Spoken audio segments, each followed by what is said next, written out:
Aqui assim, ó.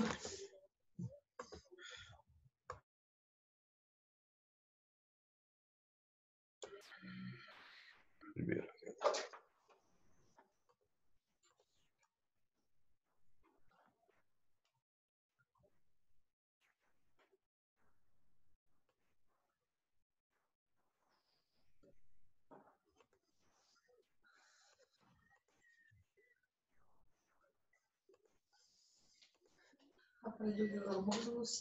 Bom dia. Bom dia, gente. Bom dia. Tudo bem com você? Vamos começar então, pessoal? Vou compartilhar aqui a nossa tela e a gente já começa a nossa brincadeira aí de magnetismo, tá bom? Não há necessidade de você ficar anotando alguma coisa aí correndo, né? No seu caderno, você vai ter acesso a essa aula depois, mas qualquer dúvida e qualquer comentário, fiquem à vontade para perguntar, por ser um assunto aí que tem muitas implicações práticas, né, no nosso dia a dia. Talvez você tenha algum conhecimento, alguma curiosidade a respeito. Então fique à vontade aí para participar ativamente da nossa aula, tá bom? Deixa eu só liberar um pessoalzinho que chegou aqui, rapidinho.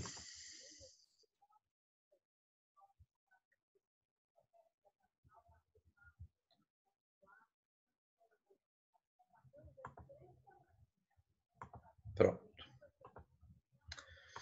Beleza, então, vamos lá, pessoal. Para a gente entender, né, vamos dar uma contextualização aí geral e inicial sobre as bases, as origens, né, do magnetismo e algumas aplicações atuais aí desse ramo tão importante da física, né? De uma forma geral, pessoal, o magnetismo ele é uma propriedade, né, intrínseca, uma propriedade fundamental, uma propriedade inerente da matéria. Tá? Do mesmo jeito que mais ou menos é a carga elétrica que a gente comentou lá no começo do ano, o magnetismo ele é intrínseco da matéria. Está presente lá dentro, a gente não tem muito o que conversar a respeito disso. A questão é que muita gente aí, inclusive aí século IV, século V antes de Cristo, já conhecia algumas pedras que tinham, digamos assim, propriedades diferentes, né? Que atraíam materiais, que tinham ali algumas coisas que muita gente ainda não sabia. E por muito tempo, gregos, egípcios e chineses, especialmente essas três civilizações, chamavam essas pedras de pedras mágicas, né? Por realmente terem essa capacidade de atrair ou de repelir alguns objetos, né? Hoje a gente sabe que o mineral, né, que traz aí essas propriedades magnéticas é encontrado na natureza na forma da magnetita, né? E o minério é o óxido de ferro 3, né? É o Fe3O4, óxido de ferro 3.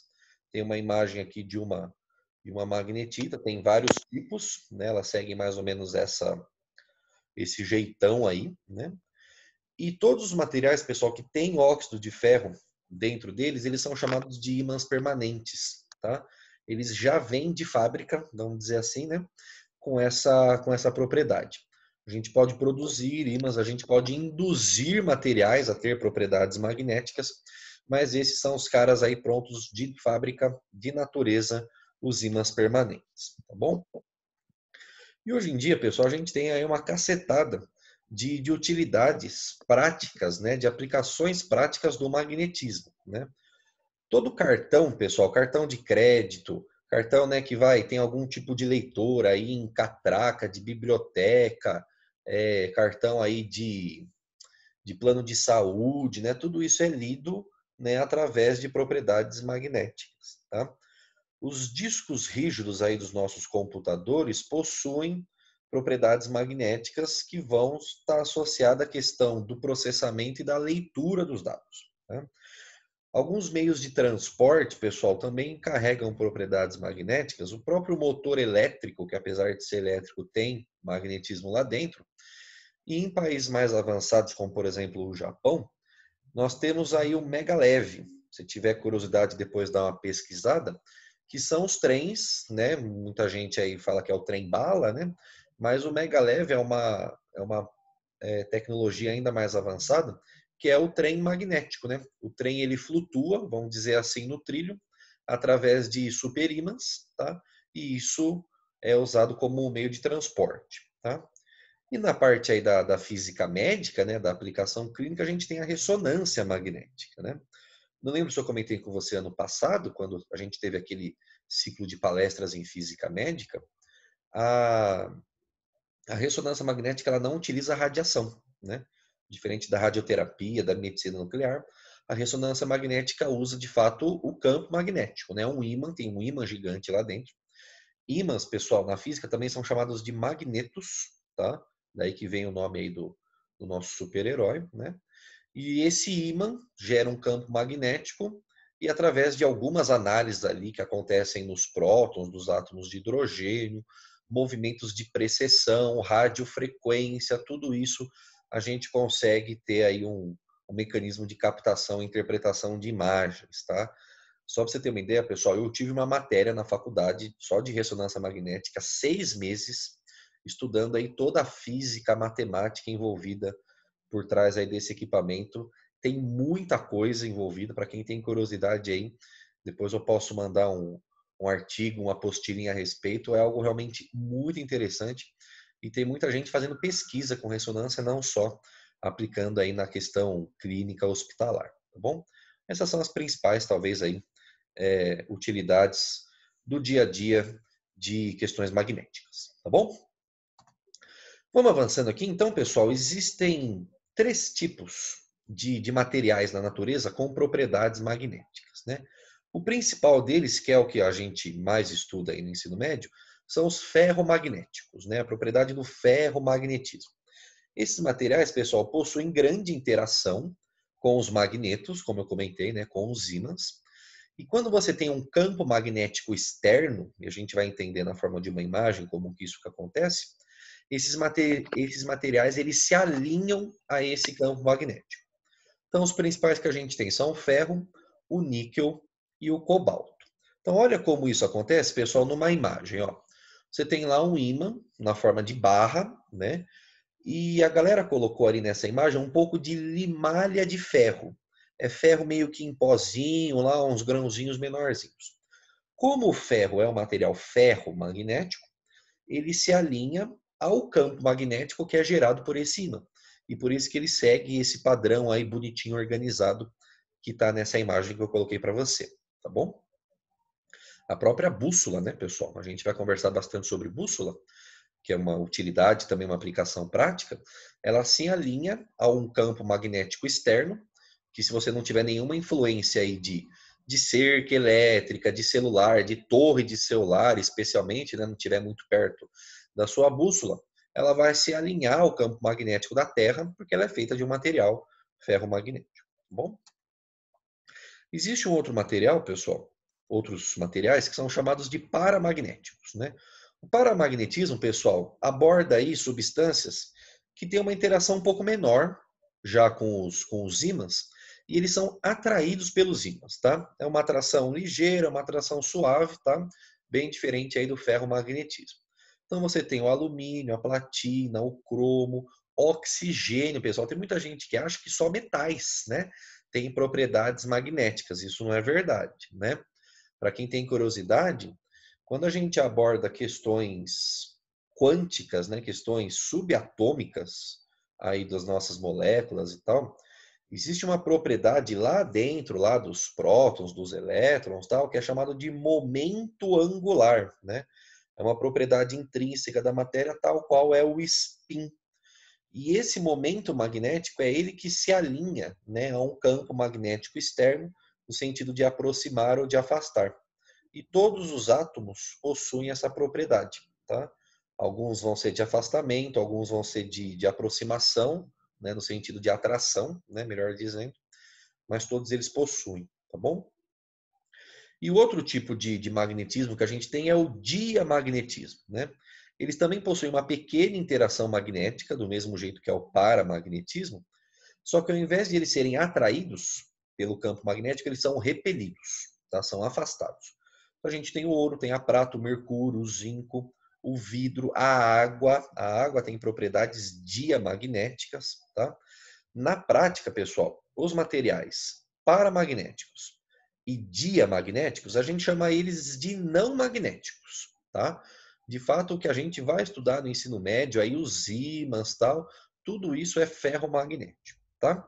Mas a gente menciona aí as classificações que existem para você ter esse conhecimento de que existem muitos tipos de materiais com propriedades diferentes e alguns nem são metais, né? Mas com propriedades de magnetismo. Tudo bem? Belezinha? A questão é a seguinte, pessoal. Hoje em dia, né, a gente nem chama mais esse ramo da física de magnetismo, né? A gente englobou os conhecimentos de eletricidade nele, a gente chama de eletromagnetismo.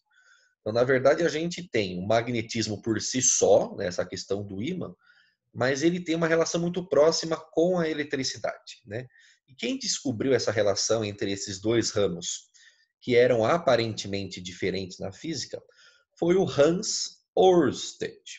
Ørsted, esse rapaz simpático aqui, ele fez um experimento muito famoso em 1819, divulgou os resultados em 1820, e isso foi uma grande revolução na área da eletricidade, por ter realmente mostrado a relação com o magnetismo. O que o Ørsted fez, pessoal? Ele pegou um fio, né, conectou ali com uma pilha, com os dois polos, tal, e passava a corrente por esse fio, né? E ele depois, pessoal, ele aproximou desse fio uma bússola, ou pelo menos uma agulha que estava imantada, né, que estava ali com uma propriedade magnética. Quando passava, pessoal, corrente por esse fio, o Ørsted percebeu que a agulha tinha um desvio, a agulha desviava, né? A agulha, a gente chama isso de deflexão da bússola. A agulha se movimentava. E quando ele invertia o sentido da corrente, a agulha girava no sentido contrário. Então ele percebeu que agora quando ele desligava, ainda existia carga, né, obviamente no material lá do fio, mas não existia carga em movimento, né? Então ele percebeu que não era a questão da carga elétrica que causava um campo magnético, né, para gerar essa deflexão aí da bússola. O que causa um campo magnético, a gente vai estudar isso no módulo 6, que é a lei de Ampère, relaciona a questão de cargas em movimento, que a gente viu lá, que se chama corrente, né? Correntes elétricas geram campos magnéticos. E campos magnéticos variáveis, eles também geram correntes elétricas. Essa vai ser além de indução. Além de indução de Faraday, que a gente vai estudar também lá no módulo 6. Então, o Ørsted, ele abriu um leque muito interessante de um vai e volta. Eletricidade gera magnetismo e magnetismo gera eletricidade. Então, na verdade, por serem realmente duas faces da mesma moeda, hoje a gente chama esse ramo de eletromagnetismo, tá bom? Para quem é desbravador aí, ou quem gosta aí de atividades ao ar livre e tal, tem um jeito bem caseiro de você fazer uma bússola, né? Ela não é, obviamente, 100% exata, precisa, mas ela tem propriedades físicas bem interessantes. Você precisa ter uma agulha, né? Não é todo mundo que vai carregar uma agulha e um alfinete aí na mala, né? Na mochila de viagem, mas com uma agulha, pessoal, você pega ali pode ser um recipiente qualquer, você vai colocar água. O importante é aquela água estar parada, não pode ser um rio, né? Que está com correnteza, tal. Pegue uma folha de árvore grande ali, e aí você vai fazer um processo de eletrização nessa agulha, vai esfregar essa agulha com algum pedaço de malha, de roupa que você tem. Esse esfregaço, pessoal, faz esse material ter uma readequação de cargas elétricas pelo processo de eletrização que a gente viu lá no primeiro bimestre, e ele adquire propriedades magnéticas por ser geralmente de alumínio que esses materiais são feitos, né? Aí quando você coloca só um pedacinho da agulha, tá? Só um extremo, não imanta, não esfrega a agulha inteira, só um pedacinho. Geralmente o mais fino é mais fácil. Esfregando esse pedaço da agulha, você coloca na folha que está em cima daquele recipiente com água, né? Essa agulha, pessoal, ela vai girar, vai fazer essa deflexão para se alinhar com o campo magnético da Terra. E vai funcionar, de fato, como uma bússola muito bem aproximada aí da realidade, tá? Se tiver curiosidade, faça esse teste aí, procure algum vídeo. É um negócio que funciona, é bem interessante, tá bom? Vamos em frente então, pessoal. Temos algumas propriedades aí de ímãs. É bem provável que você já tenha ouvido falar que o ímã possui duas regiões, né? Essas regiões, elas são chamadas de polos. Então, tem o polo Tiriri, tem o polo Tororó do ímã. Alguém sabe, pessoal, o nome desses polos? Os polos do ímã? Alguém quer participar aí da aula com a gente? Pode abrir o microfone, pode mandar aí no chat. Como é que chamam os polos dos ímãs? Alguém sabe? Eu falaria positivo e negativo, mas pelo jeito que o senhor está falando, eu acho que não é. O Eric mencionou polo positivo e polo negativo. Pessoal, alguém concorda? Alguém discorda? O que vocês acham?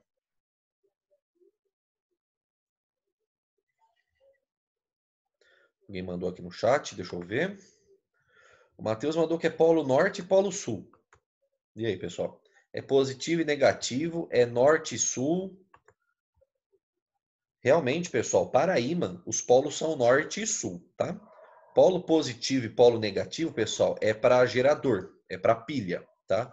Então, essa realmente é uma confusão, então por isso que eu achei interessante a gente fazer desse jeitinho aí para eu ver o que vocês traziam como experiência de vida, tá? Ímãs possuem dois polos, polo norte e polo sul. Polo positivo e polo negativo é para pilha e bateria, tá bom? Tem uma propriedade, pessoal, preciosa para falar de ímãs, que é a propriedade da inseparabilidade dos polos. Polo norte e polo sul não se separam.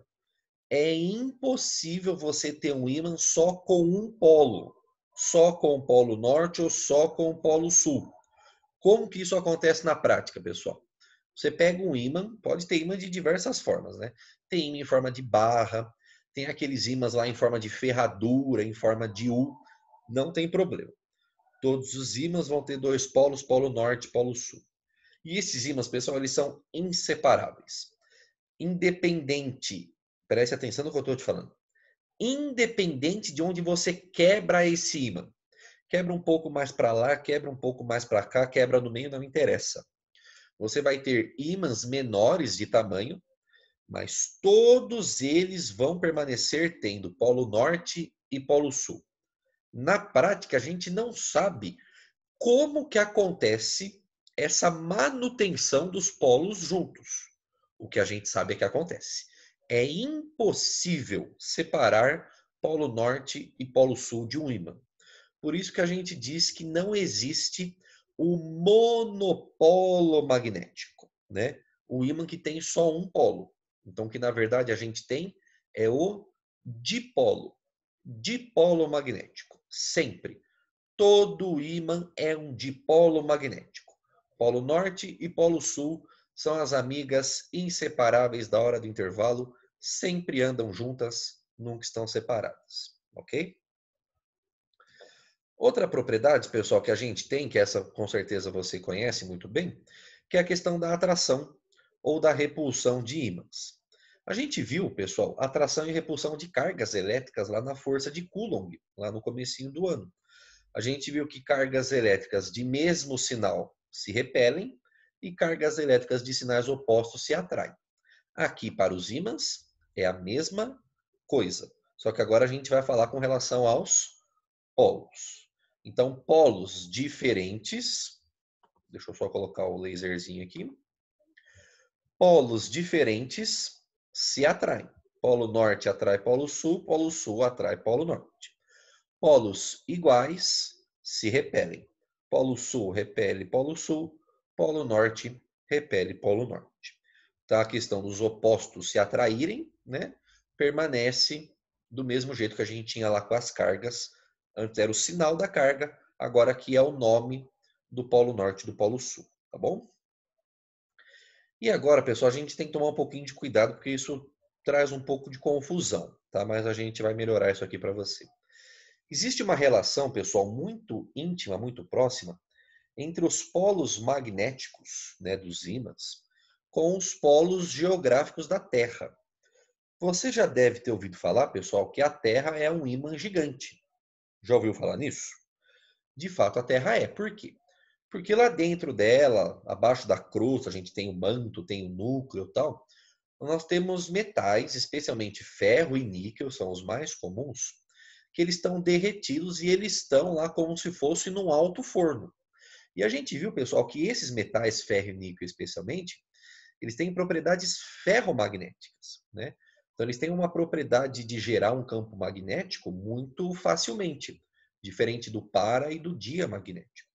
Então, de fato, por ter esta presença de metais ferromagnéticos no seu interior, a Terra ela é um ímã gigante. A Terra ela é um ímã gigante. Agora, existe uma diferença entre o polo geográfico e o polo magnético. Existe, na verdade, uma inversão. Olha aqui, ó. O polo norte geográfico da Terra, né? Que no polo norte é onde mora o Papai Noel, né? O polo norte geográfico, ele corresponde ao polo sul magnético. Então, no ímã gigante, vamos dizer assim, que é a Terra, o polo sul magnético está localizado no polo norte geográfico. E o polo sul geográfico, que é a Antártida, onde tem os pinguinzinhos, é aonde está localizado o polo norte magnético, tá? Então sempre inverte, tá bom? Norte geográfico é o sul magnético. Sul geográfico é o norte magnético, tá? Por que que a gente sabe, pessoal, que existe essa inversão? Por causa da bússola. O que é a bússola, pessoal? A agulha da bússola que tem lá, ela vai ter a propriedade magnética e a bússola, pessoal, ela tem a propriedade de se alinhar com o campo magnético de fora, com o campo magnético externo. Então, como eu mencionei lá no começo da aula, se você não tiver a influência de nada externo, né, nenhuma torre de celular, nenhuma cerca elétrica, nada que possa atrapalhar a medida dessa bússola, ela vai se alinhar com o campo magnético da Terra. Na bússola, pessoal, sempre vai ter uma agulha que vai estar lá pintadinha lá de vermelho, né? Para de fato destacar. Que está aqui no nosso desenho aqui, ó. Essa agulha, pessoal, ela representa o norte geográfico. O norte geográfico, tá? Ela aponta para o norte geográfico. Essa é a definição de bússola. Porém, nós sabemos que existe a questão da atração entre os opostos. Então, se esse cara está se alinhando com o norte, né, vamos dizer assim, o norte geográfico, é de se esperar que esse cara seja, de fato, o sul magnético, né? Por causa dessa atração entre os opostos. Na prática, pessoal, a gente sabe hoje que existe uma diferença de um certo ângulo que varia de região para região, né? No Brasil, se não me falha a memória, essa diferença entre o norte geográfico e o sul magnético, o que a gente chama de norte magnético e norte verdadeiro, né? Que é o que a bússola mede e o que acontece na realidade, existe uma diferença de ângulo, né? Que isso, aliás, precisa ser considerado quando você está fazendo algum trajeto ali de bússola tal. No Brasil, essa deflexão está na ordem de 22 graus, se não me falha a memória. Tá? Eu vou confirmar, não sei se é exatamente esse valor, tá? Mas é um valor que precisa ser considerado quando você se desloca a grandes distâncias usando bússola. Tá? Então, o que, que a gente precisa guardar dessa propriedade? Bússola se alinha com campo magnético externo, ok? Com o norte geográfico. Por causa dessa atração entre os opostos, a gente entende que o norte geográfico corresponde ao sul magnético da Terra como sendo um ímã, e o sul geográfico vai corresponder ao norte magnético desse ímã da Terra, tá bom? Essa diferença, pessoal, aparece em muito exercicinho, né, de teoria. Alguns a gente vai selecionar para você fazer na aula de amanhã, tá bom? Então fiquem atentos aí com essa diferença entre polo geográfico e polo magnético. Tudo bem? Tranquilidade até aqui? Vamos em frente então. Como a gente falou, pessoal, a bússola se alinha a um campo magnético, né, um campo magnético que pode ser o da Terra ou não, mas a gente quer que se alinhe ao campo magnético da Terra. Para nós, pessoal, campo magnético vai ser simbolizado pela letra B de bola, tá? E como todo campo que a gente conhece, campo gravitacional, campo elétrico, campo magnético, esse cara é um vetor. Por isso que tem a flechinha ali na nossa letra B. Então vai ter continhas com vetores, a gente vai precisar desse cara, tá bom? O campo magnético, pessoal, ele obedece a um jeitão desse esqueminha aqui. Não se assuste, vamos entender. Quando você coloca um ímã de barra, pessoal, aqui polo norte e polo sul, a gente percebe que existe o surgimento de linhas de força, do mesmo jeito que tinha lá no campo elétrico. Quando você colocava uma carguinha, que a gente chamava lá de carga fixa, lá na eletrostática, aquela carga fixa gerava um campo elétrico, que a gente sabia que era radial e que podia ser de afastamento ou de aproximação, dependendo do sinal da carga. Lembra disso? A gente desenhava as linhas lá de força e tudo mais. Aqui é a mesma coisa, pessoal. Um ímã permanente, né? Um ímã natural, ele gera um campo magnético seguindo este esquema aqui das linhas de força. As linhas de força, pessoal, sempre saem do polo norte em direção ao polo sul. Isso nunca muda. As linhas de força sempre saem do polo norte em direção ao polo sul. E elas vão se afastando, formando esse esquema aí de meio que um círculo, meio que uma elipse, à medida que se afasta. Se você quiser descobrir aonde está um campo magnético em certo ponto ali na proximidade do ímã, o que você faz? Então, por exemplo, nesse pontinho aqui onde está o meu laser. Eu sei que a linha aponta do norte para o sul. Então, seguindo essa direção, eu pego naquele ponto o vetor que é tangente às linhas de campo, às linhas de força. Você já aprendeu na matemática que uma reta tangente é aquela que encosta em apenas um ponto, ok? Ela não é secante, ela não atravessa essa linha.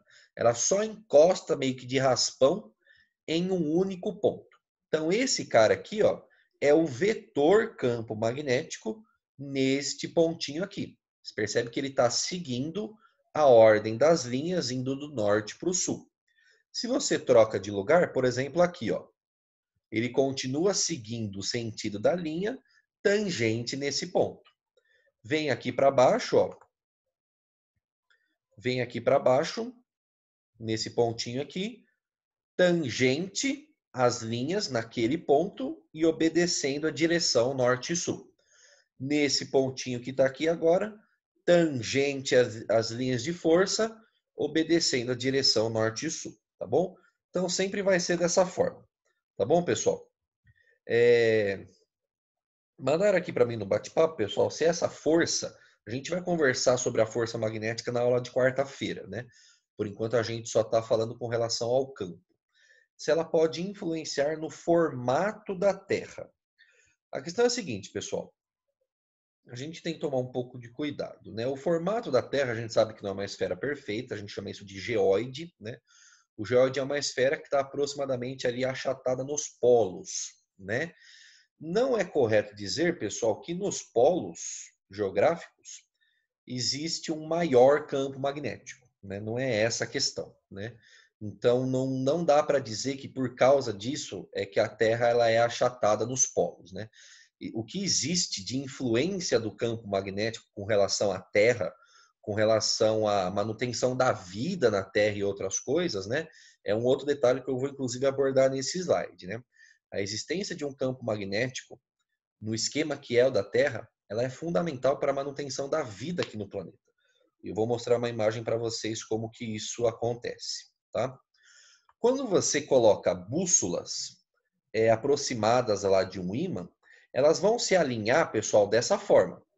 Lembra que a gente comentou que a bússola ela se alinha com o campo magnético externo. E nesse caso, a bússola vai se alinhar com o campo magnético gerado por esse ímã. Perceba, pessoal, olha aqui, ó, sempre o vermelhinho, ó, é a agulha norte da bússola e é essa agulha norte que mostra para onde está o campo magnético, tá?